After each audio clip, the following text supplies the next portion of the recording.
Konačno su povoljne vremenske prilike omogućile poljoprivrednicima da krenu u najvažniji posao, žetvu pšenice. Kombajni ovih dana bruje na njivama širom Mačve gde su padali otkosi hlebnog zrna. Prinosi se kreću u proseku od 5 do 7 tona po hektaru.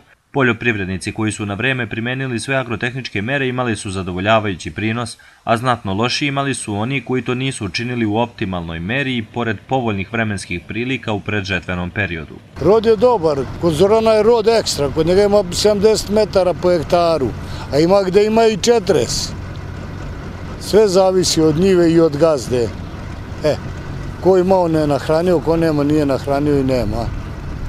Kakva se cena očekuje? Pa realna cena treba da bude 22 do 25 dinara, a sad je 16-17, tako se priča.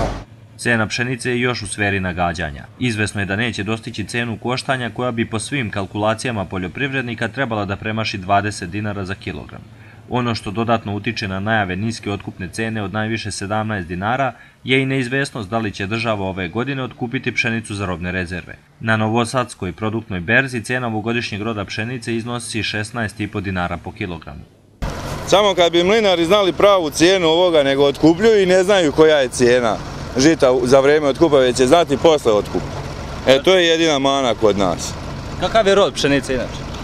Pa zavisi, ima gdje je loše, gdje je napala bolest, gdje je vatala voda, a ima i dobri njive. Koliko je ko uložio, toliko ima, iskreno rečeno, ali malo je dobri njiva.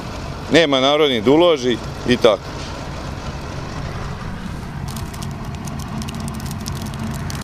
U odnosu na proteklu godinu na poljima Mačve prinos je veći kao i kvalitet zrna.